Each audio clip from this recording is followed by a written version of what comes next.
Wearing my traditional Japanese fundoshi. I'm wearing my schoolgirl panties beneath that. I had sushi and ramen for lunch. Am I kawaii enough for you yet? Am I kawaii enough for you yet? We watched the SAO movie, so we're going to talk about it. That's right. Welcome to Movie Mavericks, where we talk smack about movies. We're still going with that catchphrase? I don't know. I guess we are. We're rolling with it.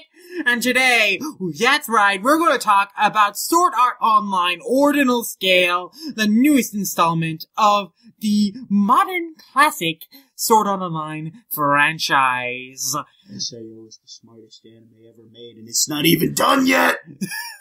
With us here is our special guest, Ethan. Hello. As well as my regular co-host, Weightlord GTZ. Hey, everybody. Wait, we get nicknames? Well, I want to be Cocklord777. Alright, Cocklord777. No, that's gay. I want to be called Kirito. No, that's gay. Just call me Ethan.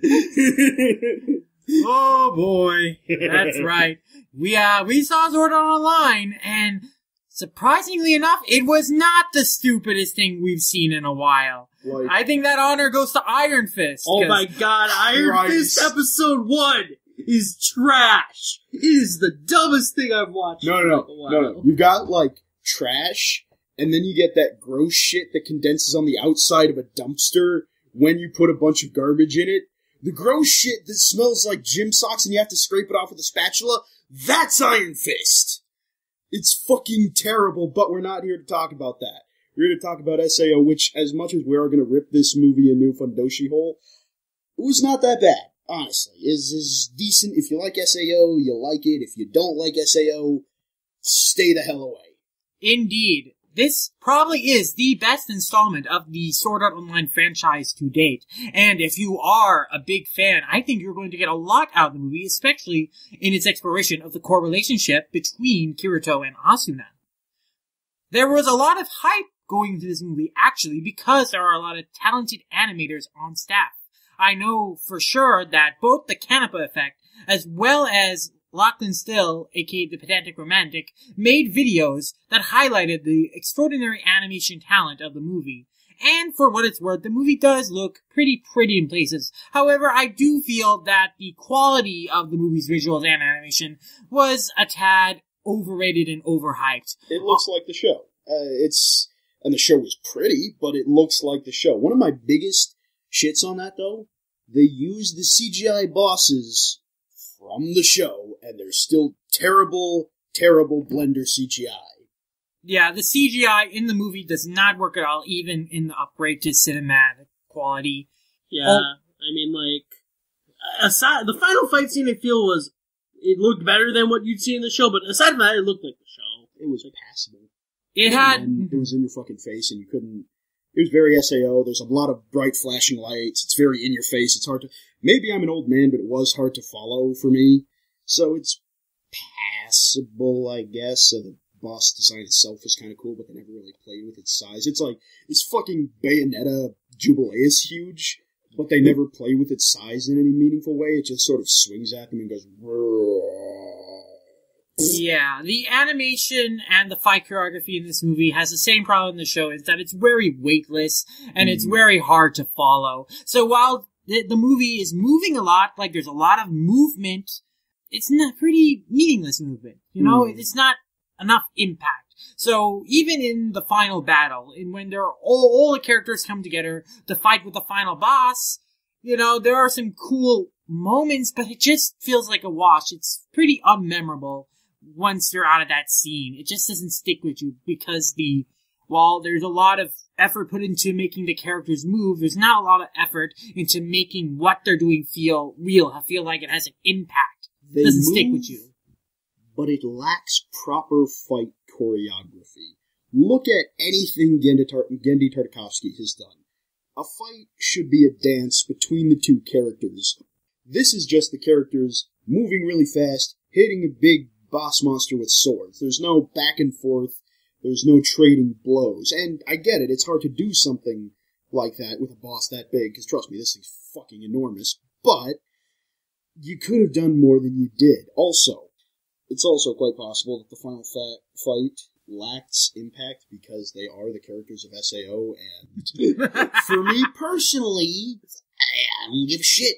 But everyone loves Kirito and Asuna. They're such complex and interesting characters. Okay, here's the thing. Kirito is a bland piece of shit, and Asuna is only better by virtue of not being Kirito. And favorite part of the entire movie, kind of getting into plot spoilers here, so I'll warn that, like, if you genuinely want to see that movie, I'm not one to judge, just spoilers now. Asuna starts losing her memory. Her and Kirito have this moment. He puts his head on her boobies, and she makes this face. Just Asuna gets all the bitches. It's one of the best, genuinely funny things in this movie. And even if you don't like SAO, it might be worth looking up the movie just to see the face she makes, because it's fucking hilarious. Indeed, the strength of this movie is in how it treats the relationship between Kirito and Asuna. That is the emotional crux of the movie, and that scene is pretty much the emotional center of the film. It does a really good job in making you really connect with the relationship of Kirito and Asuna. Like, it makes it feel like, yeah, there is this strong connection there. Like, these characters mean something to each other, and the relationship means something to each other. So when Asuna is losing her memories of the time she spent with Kirito and SAO, it means something. That is valuable part of their time together, of their history together. And the scene where Kirito is reading out Asuna's diary and how she's like, even though I've lost my memories of Kirito, I'm okay so long as I can make new memories with him. It is a very touching scene, even if you do have to forget that these characters are Kirito and Asuna. But the movie is well done enough to make you forget that, which I have to give it credit for. It did get me, someone who otherwise does not care at all about Kirito and Asuna, to actually care about the relationship and, like, feel, like, emotion in that scene. Now, that is an interesting point, and I see where you're coming from. Me personally, though, viewer, if you get invested, that's fine, more power to you. Me personally, I still couldn't get invested, because when they do their relationship, it's weirdly cold and distant. As Sid just mentioned, Asuna's writing in her diary about she's losing her memories. It's really sad. She's fucking got a giant smile plastered on her face the entire time. No! You're forgetting people that are very important to you. It is a scene that can be sad. It doesn't have to be bittersweet. Or, like, fucking when they're stargazing. This is a couple that's presumably been together for a while now, and they're sitting like a foot apart. You don't have to leave room for Jesus! You don't! There were some weird, kind of stilted scenes emotionally, for sure. I think the biggest problem I would have with the characterization in this movie, in terms of Asuna's characterization, is that she felt a lot softer in this movie. Like, she felt like a little sanitized, for lack of a better word.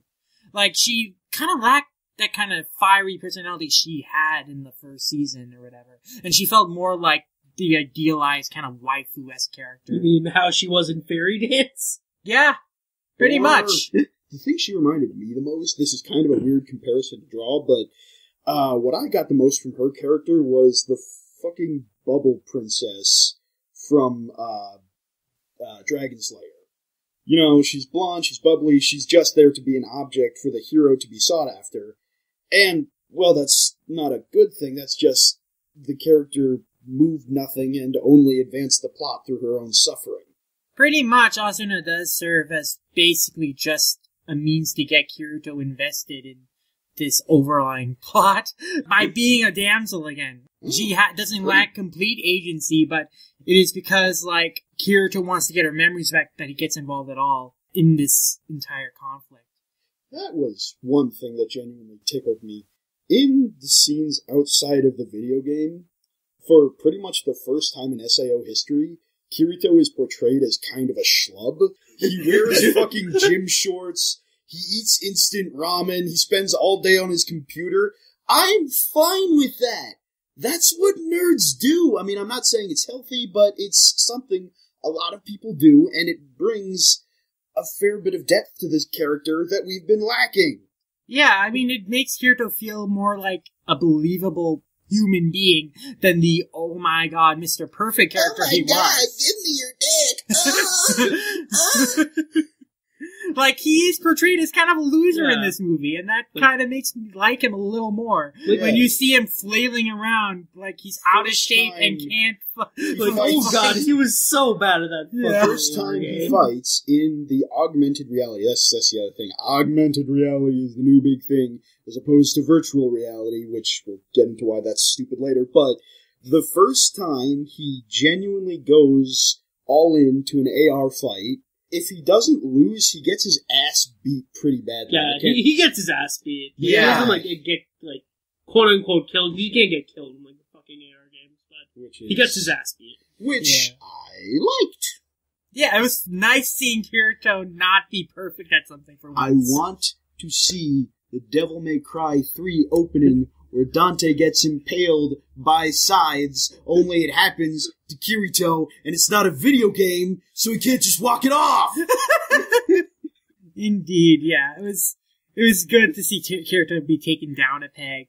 And, yeah, so the movie presentation of the characters actually did kind of make them more enjoyable than they would normally be. Even the side characters who are usually unmemorable, like Silica and Lisbeth, actually did get some personality in this movie. Silica was the lolly chick with the dragon. Right? Yeah. Yeah, okay. Yeah. This has less to do with the actual thing, just a funny anecdote. We had another friend with us, and I think it's one of the first major fight scenes of the movie. Her dragon, from her arc in the show, when the dragon died and it was special, even though it's a fucking virtual pet and she should be able to just get another one.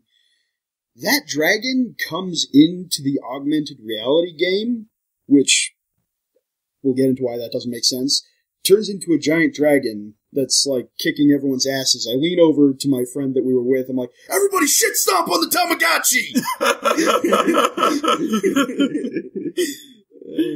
But, yeah, so why was her dragon there again? And that was before... I guess... Wasn't it part of the data of SAO? And they were tapping into the data. That's the thing, though. They bring in bosses from SAO, which, I guess I know there's an argument where it's as soon as you compare someone to Hitler, you've lost the argument. I can't remember what that is, and I'm really not trying to do that. But bringing SAO bosses into a game to try and get SAO survivors, isn't that kind of like expecting, say, Wolfenstein to be really popular with Holocaust survivors? Yeah, it makes no sense. The villain's plan is retarded. It is actually... Oh, wait, no, I can't say retarded. I'm sorry. Tumblr will have to collectively beat my ass. No. The villain's plan does not make sense, and it makes me angry. Yeah, so the villain's plan in this is that he wants to collect the memories of SAO survivors so that he can create an artificial intelligence of his daughter who died in SAO from their memories. Weird. And it makes no sense because, based on what we learn, her daughter barely interacted with anyone in SAO except for the one guy who was in on his plan and working with him who did actually know her. And besides that, they wouldn't have know enough of She played pretty music for them, and it was sad. Yeah. And quick side note here. Doesn't this sound a lot like fucking Obito's plan in Naruto? Kinda Reki does. Kawahara ripped off Naruto! Shippuden, no less. That's not even the good part of Naruto. Also, just further shitting on the villain's plan, you're analyzing her behavior based on people's memories. At the very best, you're going to get an AI that knows how to act like her. Right. Not the actual girl.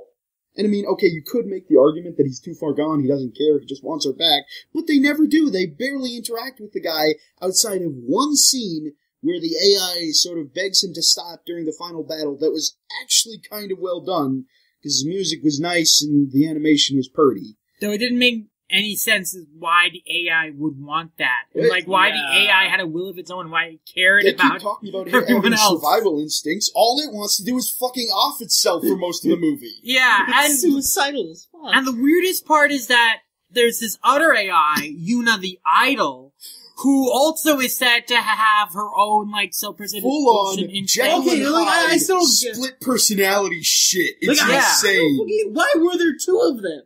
Why wasn't it just, like, channeled into one? Or, why would you abase the Hatsune Miku AI off of your own kid and not just make it the idealized human female? I mean, I know that sounds kind of creepy, and it is, but hey, this guy's kind of a creepy fuck. Why would you, like, put your kid on stage for everyone to ogle over? Well, because that was her dream. Her dream was to sing.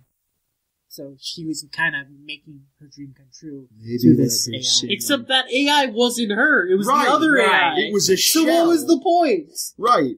And maybe let her sing after you brought her back from the fucking dead. The weird thing about that AI, the idol, is that she seemed to have, like, her own, like, autonomous personality. Like, she seemed to have her own, like, intelligence. She had a sidekick. I mean, I know this is kind of a weird, random observation, but, like, she had a fucking... It almost looked like a winged version of a slime from Dragon Quest, and it would, like, follow her around and perform with her on stage. No one ever mentions it. Ever. Yeah. It's never brought up. No one ever says, hey, that's Slagathor, her sidekick. Merch is really popular with the Mexican portion of our audience. I don't fucking know. Is this a little racist? Yes, but it fucking addresses it more than the movie does! Like, her arc, they keep, like, the main villain, I guess, Eiji, who is, like, the second best player at Ordinal Scale, like, he keeps mentioning to, like, the doctor guy who's the other villain, that, the unit is, like, gaining more interest in things on her own. And, like, she's becoming, like, more independent. Stop praying for my grandfather. He's getting too strong. I mean, Eiji was just pretty much a fucking Obito clown. Yeah. Wait, he was the King Arthur bitch from the fairy dance arc?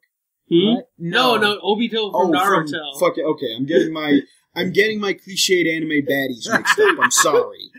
Yeah, but the thing is, it never goes anywhere. The thing with Idol. It never goes anywhere. Oh, I cannot wait to shit on this. This is actually how they extract memories from people, verbatim. The guy beats the shit out of them until they cry, and then their tears transfer the memories from their head to the satellites. I am telling all here, that is actually what they do. Yeah. It's some fucking Care Bear shit. Really dumb. It doesn't make any sense at all. It's so why they even need to be beaten so that they would lose their memories. Couldn't they just, like, fucking drain it from them wearing the fucking, like... Yeah, exactly. Or, like, why scanning means that they get amnesia and brain cancer?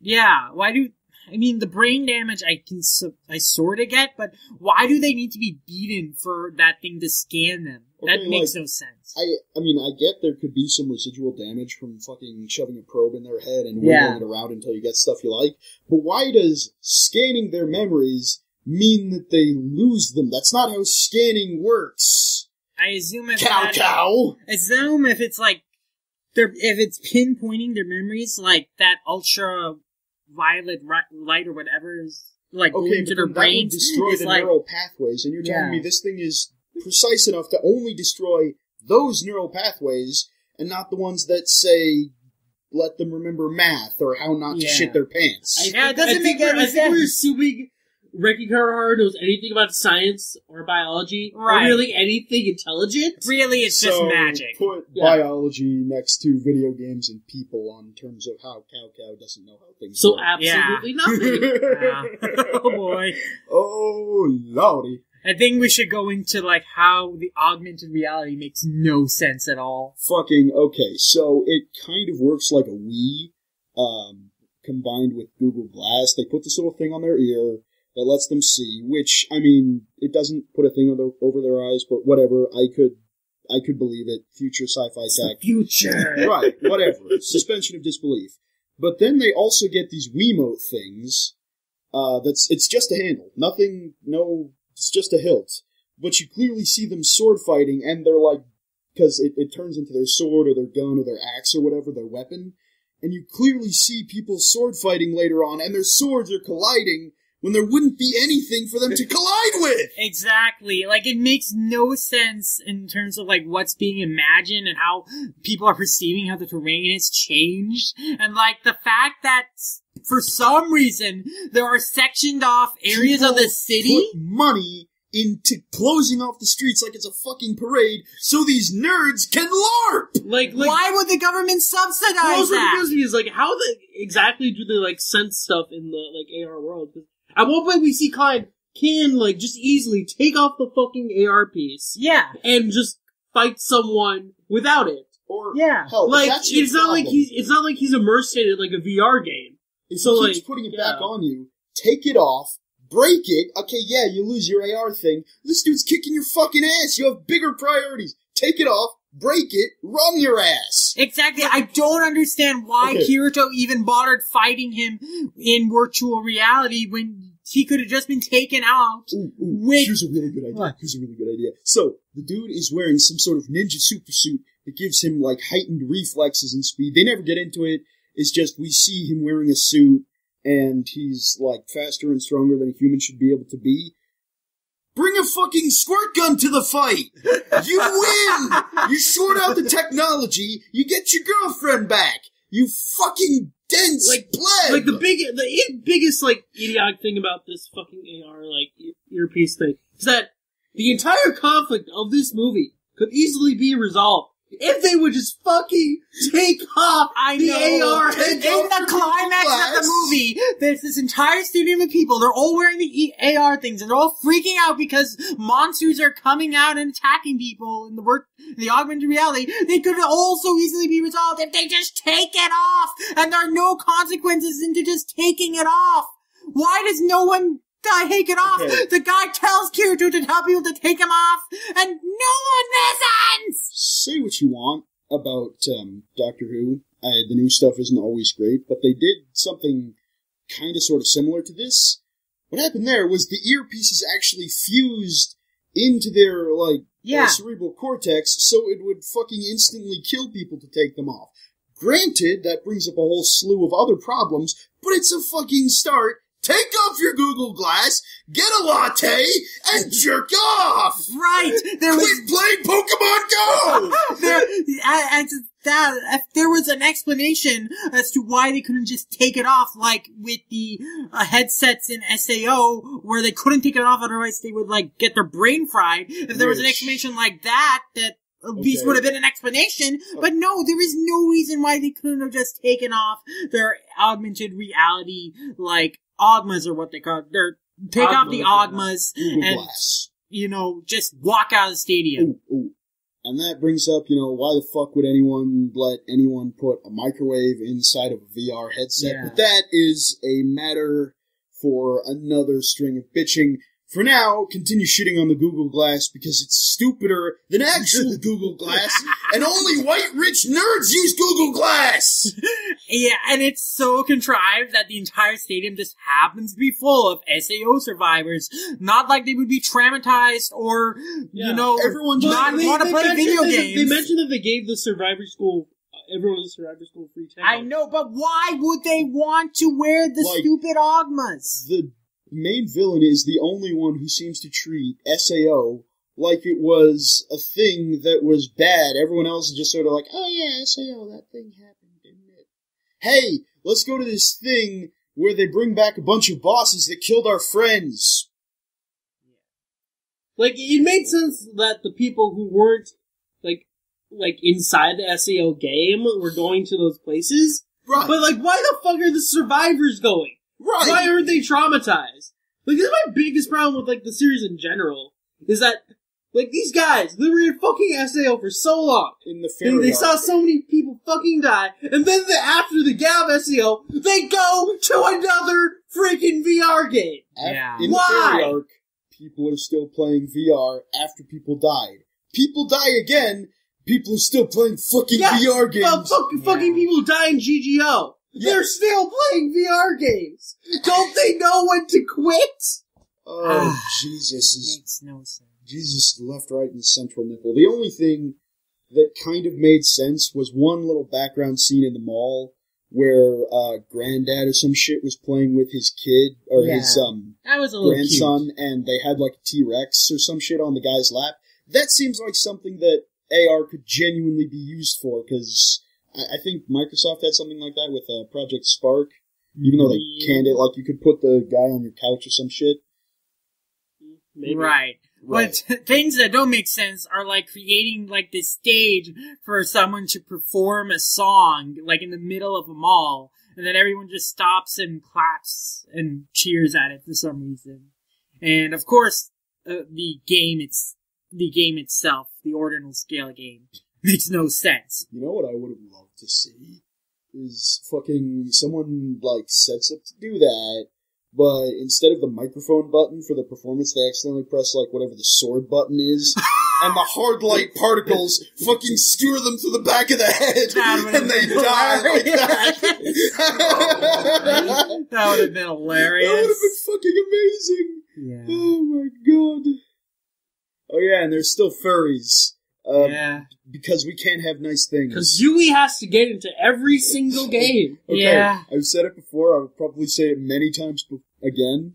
The only thing that stops me from slitting my wrists whenever Yui appears on screen is I mentally take and replace all of her dialogue with a very grovelly sort of old smoker JonTron voice. It's like, oh, we going to save mommy, daddy?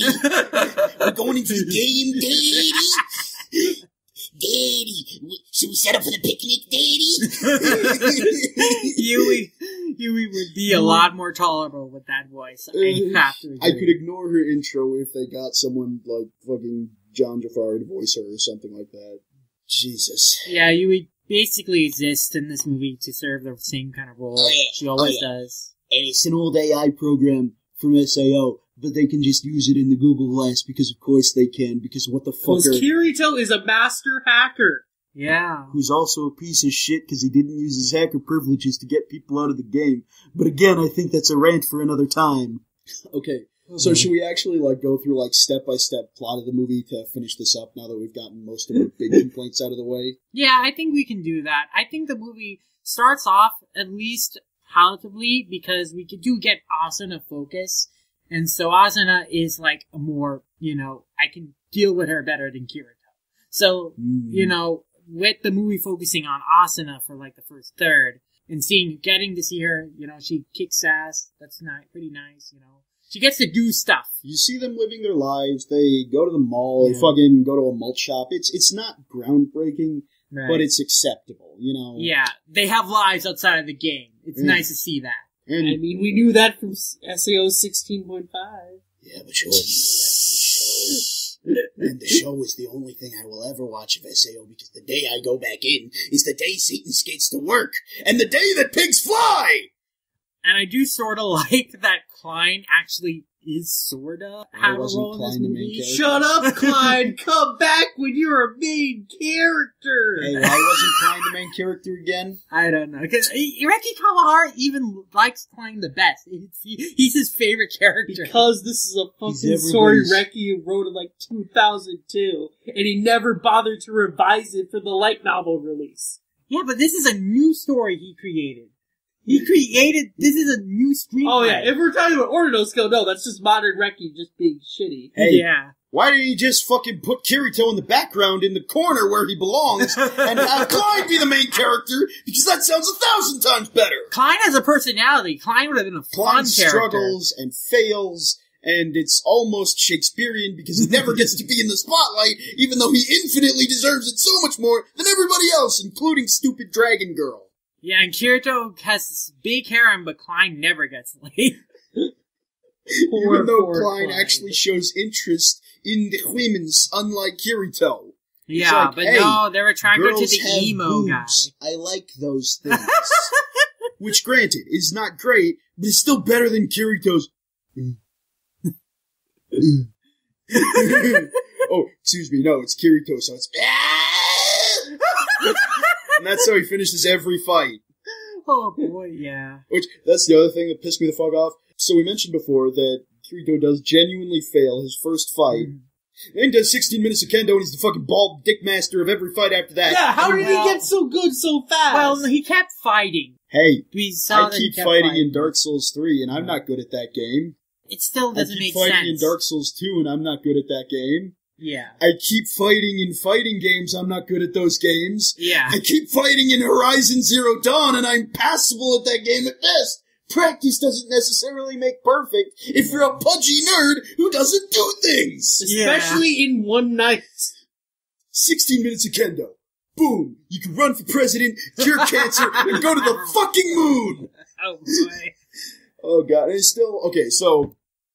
Just quick summation, if you're getting tired of our bullshit, I would say this movie is passable, but with the big, fat, pulsating, glowing asterisk, it's still SAO. Yeah. The things that annoy people about SAO are still there, they're just not quite as prevalent. But like all the shit you hate about SAO, Yui, the incest, that all gets referenced at some point, so if that's not your thing, avoid it like the fucking plague, because I can't, and I want someone to be happy, goddammit.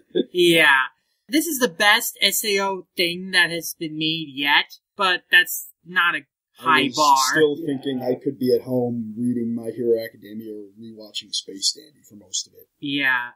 It is probably going to be very satisfying for SAO fans. Because right. again... If you're an SAO fan and you like it, more power to you. Genuinely. I go and enjoy it.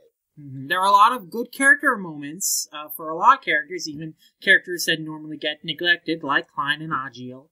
And the final battle does bring together, like, a bunch of characters to all fight one boss, and so it's not just Kirito winning the He day. even shows up for some reason. For some reason. The furry from the fairy dance arc, the little cat woman. And Xenon gets her... Everybody's favorite. And Xenon gets her gun gale on It's pronounced Xenon, you uncultured American swine! Who cares? Okay, how the fuck did Yui get, like, fucking Xenon? I don't know. It's just fan service, okay? That's the other part. Everybody else in the final fight just shows up with their normal gear, but Yui feels the need to go up to Xenon and is like, oh, by the way, I saved your original costume from Gun Gale because...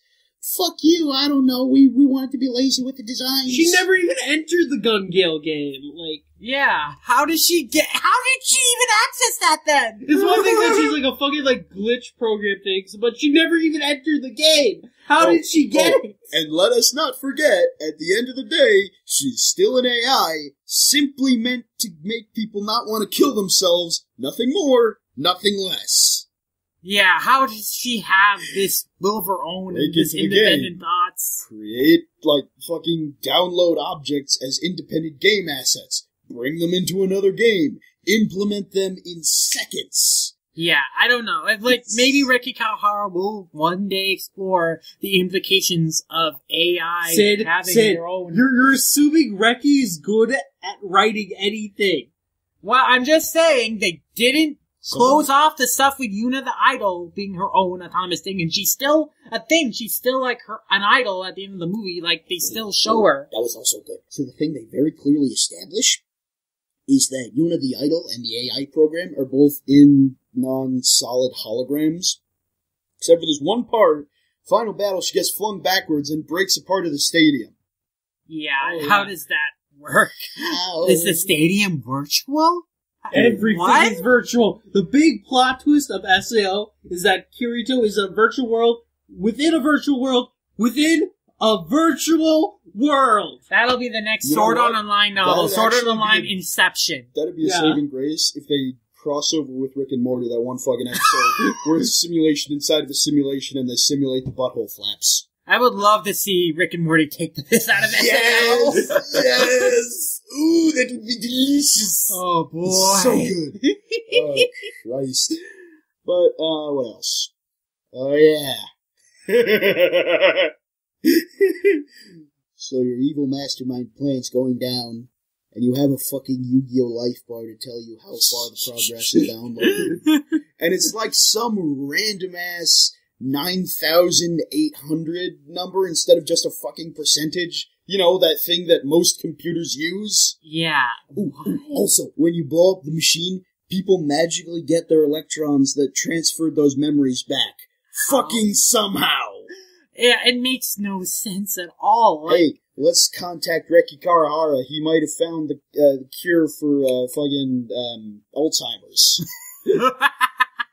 Which I'm not dissing that. I can forgive the man for pretty much everything if he's found the cure for that. As it is, and he has not, I'm going to keep shitting on this movie. I think that this movie clearly established Reki Kawahara not only knows nothing about video games, but And also people. nothing about science in general. And the theory that he's somehow gotten better since he wrote those early parts of SAO? No. Well, He's just as bad. Modern Reki Oh, is no, still... he's gotten better. He's He's gotten- just still not good. he's gotten better than the fairy arc. That is the genuine compliment I can pay him. That's not hard to do, though. Yeah. Yeah. I mean, from what I've heard of Excel World, it still has molestation and rape. So. Oh, God. And even if Excel World is good, the man created Yui, and for that, I can never forgive him. So fuck Reki. If you want a good isekai series, just go watch ReZero. Yeah. Or Or Konosuba. Konosuba. Exactly. Or Konosuba. Log Horizon. I hear Overlord is decent, but I watched the first episode, and it's like it's all the people under his command wanting his dick, Oh, And boy. that- Overlord's dumb. and then he pretends to be a hero for some reason. I don't fucking know. But the point is, there are better options than SAO. But as far as Ordinal Scale goes, if you're already a fan, I think you'll enjoy it. If you're not, there's not really much of a reason to see this movie in theaters. If you're a fan, good for you. And Go if to it. Have fun. Bring the family. If you're not, run! Run as fast as you can! Yeah. Run and never look back! To be fair, even if you do end up watching this movie and you don't like it, you'll still enjoy it more than the first episode of Iron Fist. Yeah. Isn't that a Right. sad thought? Oh, that's a good one, 'cause the hippie man can beat up security guards and no one calls the police. Alright. But as for this one, unless we have other things to go into, we might just wrap it up. Did we ever talk about the theater experience? Oh, we always start off with that, but I forgot. But yeah, our theater experience, like, it was a packed theater. Yeah. Full house. Film sold out. And hey, I don't personally like SAO, but I saw a few cosplayers that had decent costumes. Respect to you. If that's the kind of dedication you put in, even if it's not a thing I like, hey, good for you for putting in the effort for something you like. And to their credit, the actors were very enthusiastic about this movie. There was this They thing. played a little thing beforehand where the actors introduced themselves, talked about the movie a bit. It was cute. It was cuter than the movie, actually. Yeah, Yoshitsugu Matsuoka, the guy who plays Kirito in particular, he was really pumped up. He was like, he was so screaming.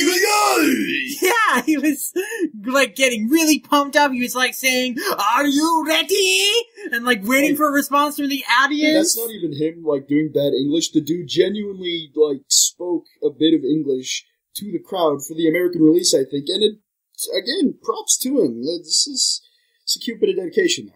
Yeah, I very much enjoyed that beginning reel of actors, just talking about the movie and, like, trying to get you hyped. Like, were clearly very passionate about their work and the characters they're playing, so I gotta respect that. And hey, they didn't have the voice actor who played Yui, so I can forgive them. Yeah. But overall, theater experience, I would say that most of the audience enjoyed the movie, either ironically or genuinely. That's the other thing I will say. A lot of the character moments, I can definitely see you enjoying them if you like these characters. They fell flat for me because I knew I had seen these characters be boring, flat, horrible people time and time again. So they kind of fell flat for me, but if you like these characters, you'll probably find a lot of cute moments in this movie. Mm-hmm. That, and, again, not much to do with anything, just a cute anecdote. That friend I mentioned earlier, we were in the theater, he had brought some snacks with us, we put them all in his lap, and then unbeknownst to me, he put them in the chair next to him. So at one point, I flop my hand on his inner thigh. He gives me this slow look, he's like, take it off or I break it off. I gave him this very sad look. I thought there was candy. I was told there would be candy.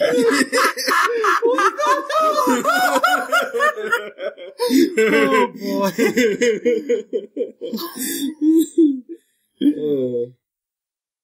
Yeah. So yeah, I think that concludes our thoughts. Any thoughts from you, gentlemen? I expect that we saw this at AMC, our local one at the mall, and considering how much of a full house it was when they do the dub showing next month, it'll probably also be packed. So I'm going to guess just around the country, because this movie did really well during its run. It amassed like 1.5 million. Yeah, for a 1-day screening. For a 1-day screening, it did insanely well. So, unfortunately.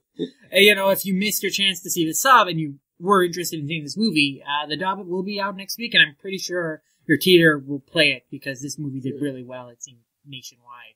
But yeah, that about wraps it up for this episode of Movie Mavericks, talking about SAO Ordinal Scale. Now, good gentlemen, why don't you say where the good folks can find you? How about you first, Ethan? I am getting back into a Let's Play thing. We call ourselves Team Deathmatch. We haven't done anything in a while, but we're thinking of getting the band back together, save the old orphanage. No, that's the part. No, but we are planning on trying to get back together, see what we can do. That's Team Deathmatch again. If you missed it, check us out if you're curious. VLord? Yeah, you can find me on Twitter at VLordGTZ. That is VLORDGTZ.